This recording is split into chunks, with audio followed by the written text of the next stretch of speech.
It felt like everyone was watching her, whispering after she'd passed by and behind her back. It wasn't just the students anymore either. Some of the other staff members were darting their eyes over towards her during recess. Others were less discreet. Is she still wearing that dress? She'd heard 100 variations of that question, and she knew the day was coming when someone would call her out. It wouldn't be long before the millions of people across the globe were asking the same thing. Her answer left them silent. Julia Mooney was an art teacher. She just turned 34 when she got the fantastic news that had been accepted to start teaching at the William Allen Middle School in Morristown, New Jersey. It was her first choice of school, and she bought something that would soon make her new school start buzzing. It was a simple yet beautiful pebble gray jasminia dress which lay in its box on her bed. She was eager to start tomorrow, but she had more than a few reasons to be nervous too. She woke early the next day after a thankful night of good sleep, ready to tackle the world. She felt great in her new dress as she dropped her twins off at kindergarten and congratulated herself on a good, albeit expensive, purchase. It was time to meet the kids.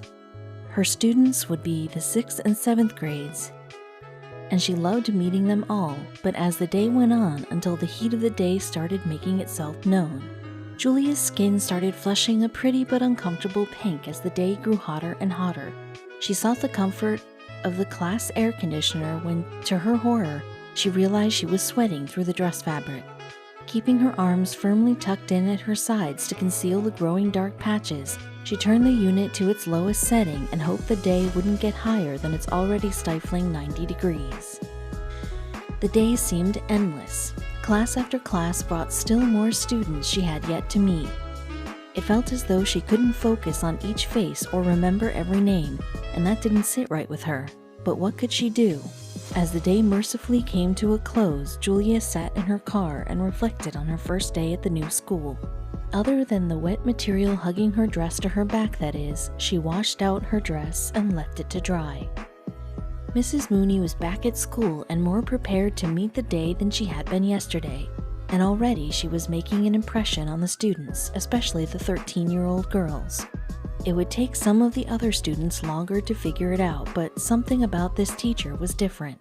Some of the more materialistic young ladies, the ones that expected designer labels for their birthdays, noticed Mrs. Mooney immediately.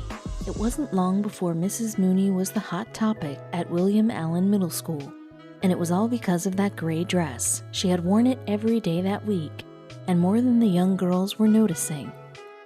Even some of the teachers were starting to talk. Julia was just lucky that she hadn't been openly confronted by anyone yet, but she knew it was coming soon, and teenagers can be incredibly cruel. Pretending not to hear the whispers and muffled laughter, Julia steadfastly continued to teach.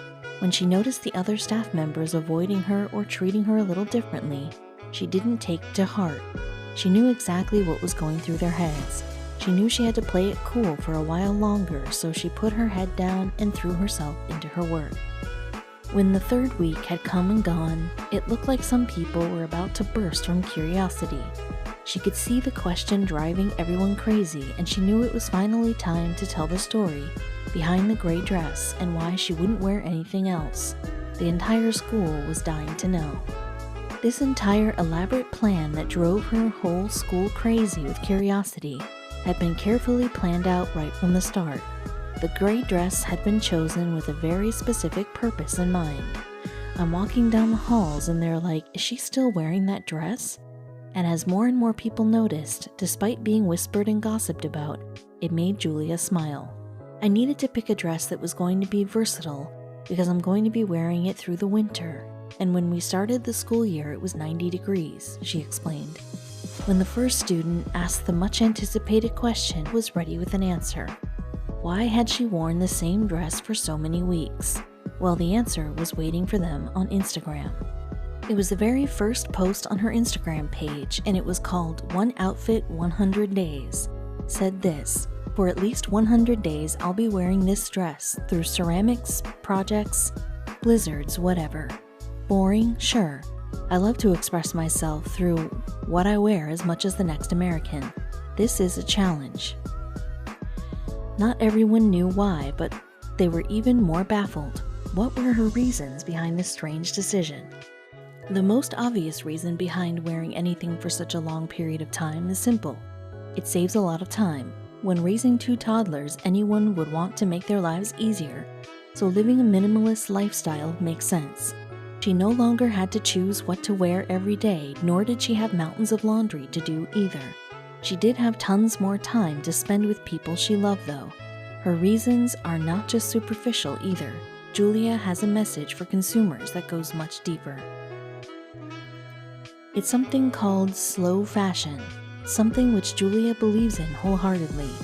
The antithesis, which everyone knows, is fast fashion, cheap, trendy fabric, and clothing that is cost-effective but unfortunately doesn't last long, so you buy more and more. We demand lots of clothes, cheap, so retailers have to produce in foreign factories where US labor laws don't protect workers. Julia explains.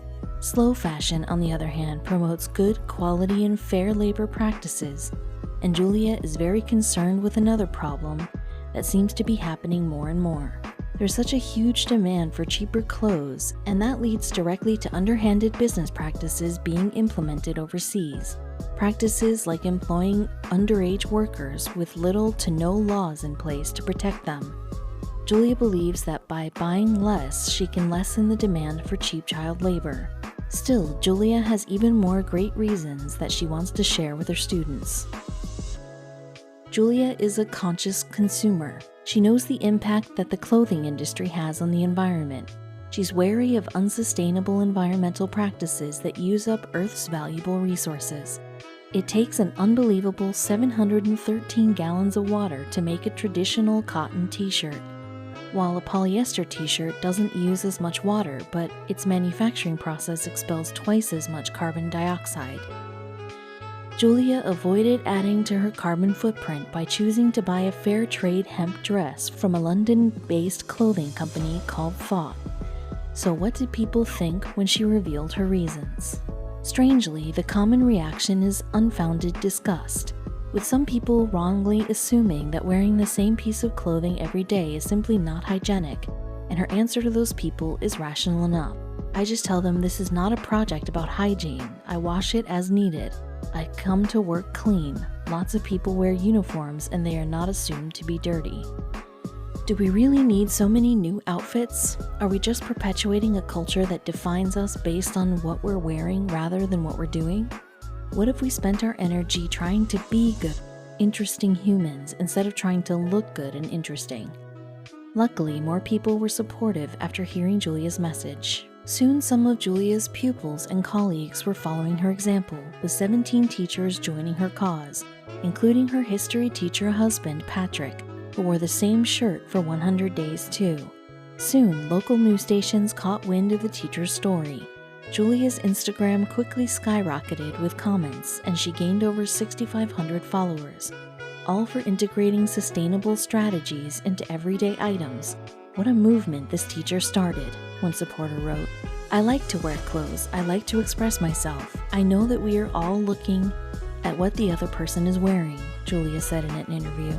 To wear the same thing every day is uncomfortable because we have this deeply ingrained cultural expectation to change every day. It's weird, but because it's weird, it's making us all think. What do you think about Julia's cause? Could you take the challenge and wear the same outfit for 100